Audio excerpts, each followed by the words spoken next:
പ്രിയപ്പെട്ട കുട്ടികളെ, കഴിഞ്ഞ ക്ലാസ്സിൽ നമ്മൾ ദശാംശഭാഗം 0.5 വരുന്ന സംഖ്യകളുടെ വർഗം എളുപ്പത്തിൽ എങ്ങനെ കണ്ടുപിടിക്കാം എന്നാണ് മനസ്സിലാക്കിയത്. അതായത് 4.5ൻ്റെ വർഗം സമം 4.5ൻ്റെ വർഗം കാണാൻ ഈ പൂർണ്ണസംഖ്യാഭാഗത്തിൻ്റെ വർഗം കാണാം. 4 4 16. 16നോട് ഈ പൂർണ്ണസംഖ്യാഭാഗം തന്നെ കൂട്ടാം. അതായത് 16ഉം 4ഉം 20. 20 എഴുതിയതിൻ്റെ ശേഷം 0.5ൻ്റെ വർഗം എഴുതാം. 0.5ൻ്റെ വർഗം 0.25. ഇങ്ങനെ നമുക്ക് എളുപ്പത്തിൽ കണ്ടുപിടിക്കാവുന്നതാണ്. ഇതുകൂടാതെ മറ്റൊരു മാർഗം കൂടെ ഞാൻ പറഞ്ഞു തന്നിട്ടുണ്ട്. 4ൻ്റെ അടുത്ത എണ്ണൽ സംഖ്യയായ 5 കൊണ്ട് ഗുണിക്കുക. 4 5 20. 20.25 എന്നെഴുതാം. ദശാംശഭാഗം എപ്പോഴും 2.5 ആയിരിക്കും. ഇന്ന് നമ്മൾ പഠിക്കുന്നത് ദശാംശഭാഗം 2.5 വന്നാൽ അങ്ങനെയുള്ള സംഖ്യകളുടെ വർഗം എങ്ങനെ കണ്ടുപിടിക്കാം എന്നതാണ്. അതായത് 5.25 സ്ക്വയർ സമം. ഇതിനെ നമ്മൾ സാധാരണ കാണുന്ന രീതിയിൽ നമുക്ക് കണ്ടുപിടിക്കാവുന്നതാണ്. 5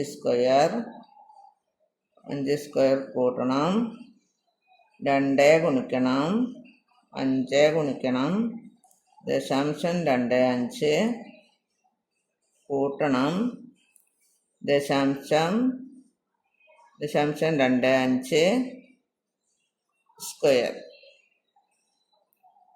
സമം 5 സ്ക്വയർ സമം 5 25 കൂട്ടണം 2 കൊണ്ട് 0.25നെ ഗുണിച്ചാൽ എപ്പോഴും 0.5 വരിക.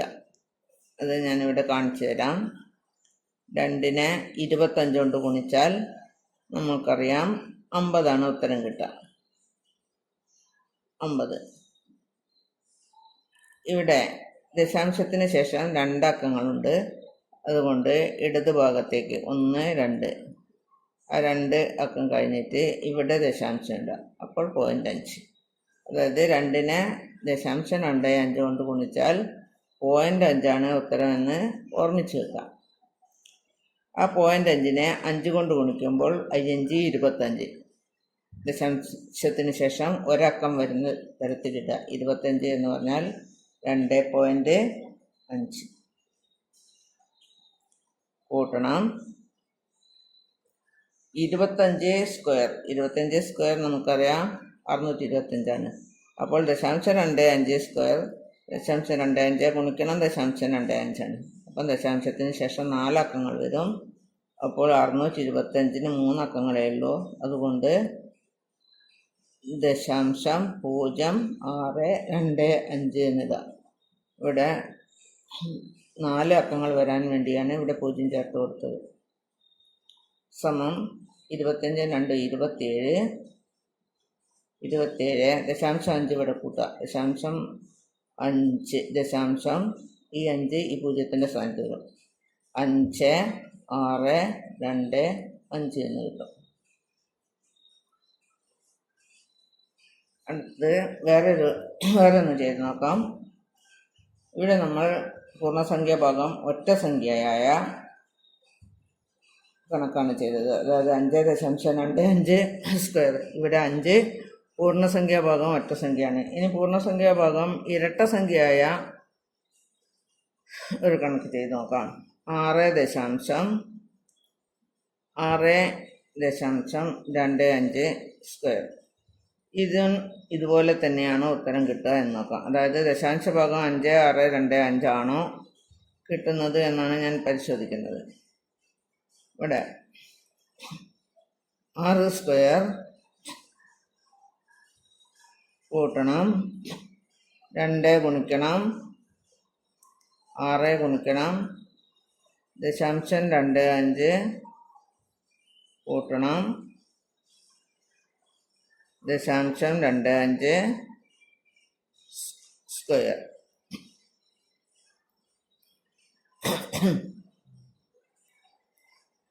6 സ്ക്വയർ സമം നമുക്കറിയാം 6 36 കൂട്ടണം 2നെ 0.25 കൊണ്ട് ഗുണിച്ചാൽ 0.5 എന്ന് നമുക്കറിയാം.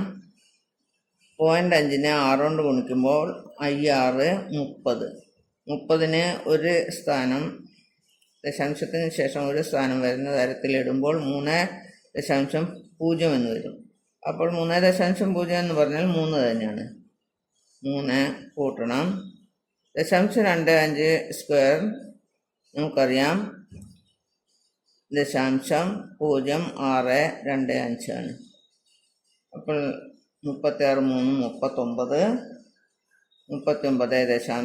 39.0625 എന്ന് കിട്ടി. ഇവിടെ നോക്കുക, ഇവിടെ പൂർണ്ണസംഖ്യാഭാഗം ഒറ്റ സംഖ്യയാണെങ്കിൽ ദശാംശത്തിന് ശേഷം 5625 ആണ് കിട്ടിയത്. പൂർണ്ണസംഖ്യാഭാഗം ഇരട്ട സംഖ്യയാണെങ്കിൽ ദശാംശത്തിന് ശേഷം 0.625 ആണ് കിട്ടിയത്. ഇതുപോലെയുള്ള കുറേ കണക്കുകൾ നിങ്ങൾക്ക് ചെയ്തു നോക്കാവുന്നതാണ്. അതായത് പൂർണ്ണസംഖ്യാഭാഗം ഒറ്റ സംഖ്യയായതും പൂർണ്ണസംഖ്യാഭാഗം ഇരട്ട സംഖ്യയായതും അങ്ങനെ ചെയ്തു നോക്കുമ്പോൾ നമുക്ക് മനസ്സിലാക്കാൻ കഴിയും.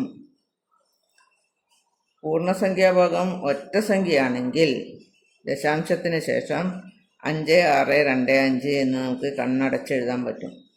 അതുപോലെ പൂർണ്ണസംഖ്യാഭാഗം ഇരട്ട സംഖ്യയാണെങ്കിൽ ദശാംശത്തിന് ശേഷം 0.625 ആയിരിക്കും കിട്ടുക. അപ്പോൾ ദശാംശത്തിന് ശേഷം ഉള്ള അക്കങ്ങൾ ഏതാണെന്ന് നമുക്ക് എഴുതാൻ കഴിയും. പിന്നെ പൂർണ്ണസംഖ്യാഭാഗം എങ്ങനെയാണ് കിട്ടുന്നത് എന്ന് പറയാം. ഇവിടെ പൂർണ്ണസംഖ്യാഭാഗം കിട്ടാൻ ഈ പൂർണ്ണസംഖ്യയുടെ വർഗം കാണാം. ഇവിടെ 5ൻ്റെ വർഗം 5 25. 25നോട് 5ൻ്റെ പകുതി കൂട്ടുക. പകുതി കൂട്ടുക എന്ന് പറയുമ്പോൾ 5ൻ്റെ പകുതി 2.5 ആണ്. 0.5നെ നമ്മൾ ദശാംശ ഭാഗത്തോട് കൂട്ടി വെച്ചിട്ടുണ്ട്. അങ്ങനെയാണ് 5625 കിട്ടിയത്.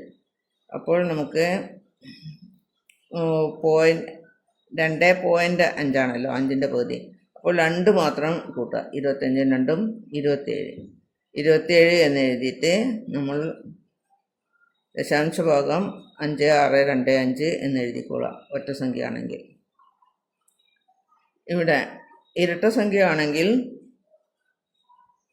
നമ്മൾ പൂർണ്ണസംഖ്യാഭാഗത്തിൻ്റെ സ്ക്വയർ കാണുക, എന്നിട്ട് അതിൻ്റെ പകുതി കൂട്ടുക. ഇവിടെ പൂർണ്ണസംഖ്യാഭാഗം 6 ആണ്. 6ൻ്റെ സ്ക്വയർ കണ്ട് 36. 36നോട് 6ൻ്റെ പകുതി കൂട്ടി. 6ൻ്റെ പകുതി 3 36 3 39. അതിനുശേഷം ദശാംശം ഇട്ടിട്ട് 0.625 എന്ന് കണ്ണടച്ച് എഴുതാവുന്നതാണ്. ഈ 0.625 എന്ന് പറഞ്ഞാൽ 2.25ൻ്റെ വർഗമാണ്. അപ്പോൾ ഇരട്ട സംഖ്യയാണെങ്കിൽ പൂർണ്ണസംഖ്യാഭാഗം ഇരട്ടയാണെങ്കിൽ ദശാംശത്തിന് ശേഷം 0.625 തന്നെയായിരിക്കും കിട്ടുക. പൂർണ്ണസംഖ്യാഭാഗം ഒറ്റയാണെങ്കിൽ ദശാംശത്തിന് ശേഷം 5625 ആയിരിക്കും കിട്ടുക. നമുക്ക് വേറൊരു കണക്ക് ചെയ്ത് നോക്കാം. 4.25 4.25 സ്ക്വയർ നോക്കാം. ഇവിടെ ആദ്യം നോക്കേണ്ടത് പൂർണ്ണസംഖ്യാഭാഗം ഒറ്റയാണോ ഇരട്ടയാണോ. പൂർണ്ണസംഖ്യാഭാഗം ഇരട്ടയാണ്. അപ്പോൾ നമുക്ക് ഉത്തരത്തിൽ ദശാംശത്തിന് ശേഷം എന്തെഴുതി വെക്കാം? ദശാംശത്തിന് ശേഷം 0.625 ആണ് എന്ന് എഴുതി വെക്കാം. കാരണം ഇവിടെ ഇരട്ട സംഖ്യയാണ്. ഇവിടെ ഇരട്ട സംഖ്യയാണെങ്കിൽ ഉത്തരത്തിൽ ദശാംശത്തിന് ശേഷം 0.625 തന്നെയായിരിക്കും കിട്ടുക. അതിനുശേഷം നമ്മൾ ഇവിടെ പൂർണ്ണസംഖ്യാഭാഗം എത്രയാണ് കിട്ടുക എന്ന് നോക്കാം. പൂർണ്ണസംഖ്യാഭാഗം കിട്ടാൻ ഇതിൻ്റെ സ്ക്വയർ കാണാം. ഈ പൂർണ്ണസംഖ്യാഭാഗത്തിൻ്റെ സ്ക്വയർ 4 4 16. 16നോട് ഈ പൂർണ്ണസംഖ്യാ ഭാഗത്തിൻ്റെ പകുതി കൂട്ടുക. 4ൻ്റെ പകുതി 2. 16 2 18. അതാണ് ഇവിടെ പൂർണ്ണസംഖ്യാ ഭാഗം വരിക. അപ്പോൾ ഇതിൻ്റെ ഉത്തരം 4.25 വർഗ്ഗം 18.0625. വളരെ എളുപ്പത്തിൽ കിട്ടി. അതുപോലെ ഒരു ഒറ്റ സംഖ്യയുടെ ഇത് നോക്കാം. 3.25 സ്ക്വയർ കാണണമെന്ന് വിചാരിക്കാം. അപ്പോൾ നമ്മൾ ആദ്യം പരിശോധിക്കുന്നത് ഇവിടെ പൂർണ്ണസംഖ്യാഭാഗം ഒറ്റയാണോ ഇരട്ടയാണോ. പൂർണ്ണസംഖ്യാഭാഗം ഇവിടെ ഒറ്റ സംഖ്യയാണ്. അതുകൊണ്ട് നമ്മൾ ദശാംശത്തിന് ശേഷമുള്ള ഭാഗം ആദ്യം എഴുതി വെക്കാം. ദശാംശത്തിന് ശേഷം എന്ത് വരും? ദശാംശം 5, 6, 2, 5 ആയിരിക്കും വരിക. കാരണം ഇവിടെ ഒറ്റ സംഖ്യയാണ്. അതിനുശേഷം പൂർണ്ണസംഖ്യാഭാഗം നോക്കാം. പൂർണ്ണസംഖ്യാഭാഗം കാണാൻ ഈ പൂർണ്ണസംഖ്യാഭാഗത്തിൻ്റെ സ്ക്വയർ കാണാം. 3ൻ്റെ സ്ക്വയർ 3 9. അതിൻ്റെ ശേഷം ഈ 3ൻ്റെ പകുതി 1.5. 1.5ൽ ആ 1 മാത്രം കൂട്ടുക. അതായത് പൂർണ്ണസംഖ്യാഭാഗം 1 ആണ്. അപ്പോൾ 9നോട് 1 കൂട്ടിയാൽ 10. 10.5625 എന്ന് ഉത്തരം കിട്ടും. ഇങ്ങനെ വളരെ എളുപ്പത്തിൽ ഉത്തരം കണ്ടെത്താവുന്നതാണ്.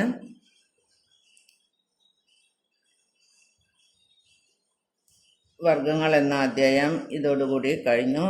അടുത്ത ക്ലാസ്സിൽ നമ്മൾ 2ാമത്തെ യൂണിറ്റ് തുടങ്ങുന്നതാണ്. Thank U.